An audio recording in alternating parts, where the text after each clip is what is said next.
Je crois que ce qui a conduit Roselyne Bachelot à vouloir qu'il y ait une réflexion sur le secteur de la photographie dans toute sa diversité, c'était une forme de malaise qui existait il y a quelques mois au sein du secteur de la photographie. Malaise d'ailleurs peut-être accru, comme dans d'autres secteurs, par le confinement et par une forme de ralentissement aussi de l'activité économique et donc une volonté de prendre en considération ce secteur qui, à tort ou à raison, dans certains de ses aspects, se sentait insuffisamment considéré par les pouvoirs publics.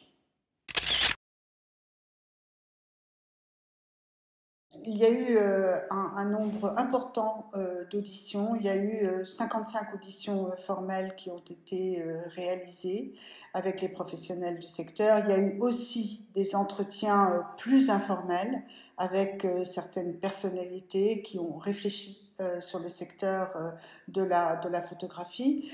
Et le profil des professionnels est extrêmement divers, à l'image de l'hétérogénéité du secteur de la photographie.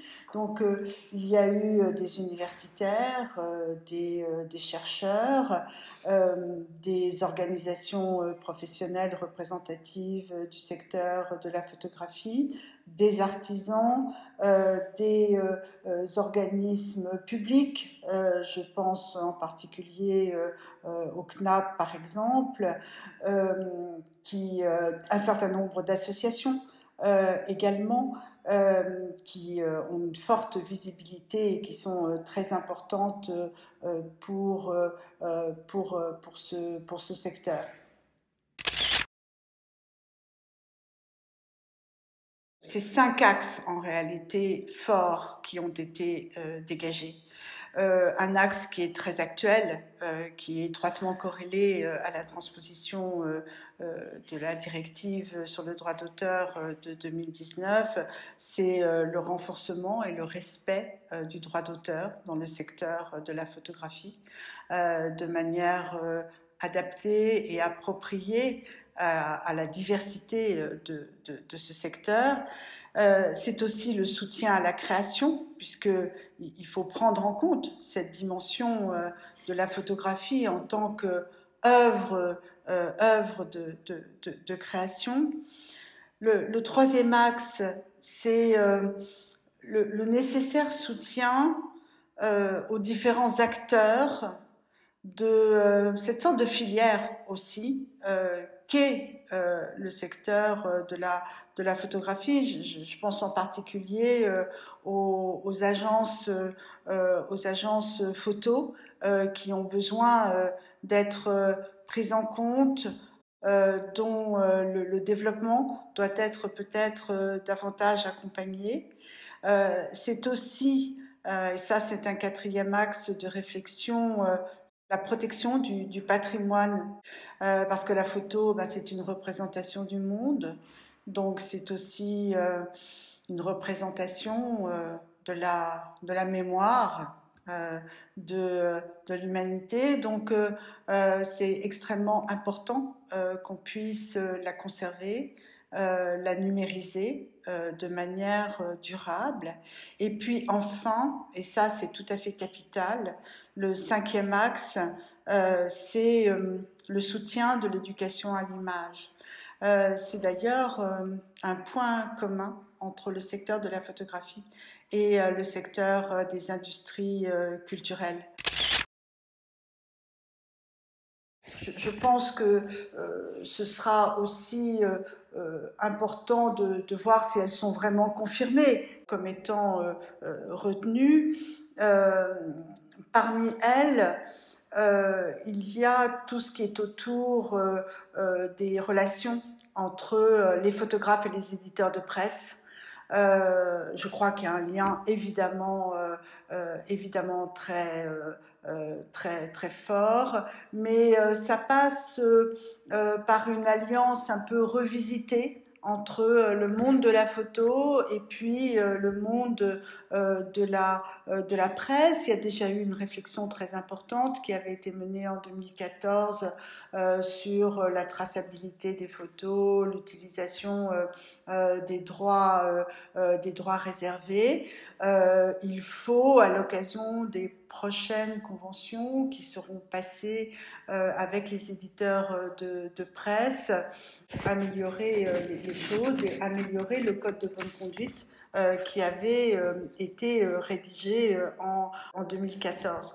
Il y a également tout ce qui est autour du numérique et donc tout ce qui est la traçabilité des photos qui est quelque chose de très important. On sait que le numérique a une force incroyable par sa puissance intrinsèque, mais la photo peut aussi se noyer ou se diluer plutôt dans le cadre du numérique. Et il faut savoir en utiliser certains des bons côtés qui sont la traçabilité de l'utilisation des images, et donc ça passe par un soutien à un certain nombre d'investissements dans ce domaine. Je parlais tout à l'heure de cette filière aussi que représente la photographie, c'est-à-dire un certain nombre d'acteurs qui sont les agences d'auteurs en photographie, les éditeurs de livres photos, les réseaux de diffusion et les festivals, pour lesquels il faut soit renforcer un soutien qui existe déjà, c'est le cas pour un certain nombre de réseaux qui sont soutenus. Il s'agit également de soutenir certains acteurs et de trouver le soutien approprié, celui dont ils ont besoin. Et je pense en particulier aux agences d'auteurs en photographie ou au renforcement de l'outil qui est vraiment très, très apprécié, qui est le plan d'urgence pour le livre de photographie. Il y a aussi, sans entrer dans le détail, tout ce qui est autour du photojournalisme, qui est quelque chose de tout à fait fondamental, évidemment, pour l'information. Et puis, je terminerai par le renforcement de la visibilité et notamment par le développement de ce qu'on peut appeler la scène française, à la fois sur le territoire national et puis sur le plan international.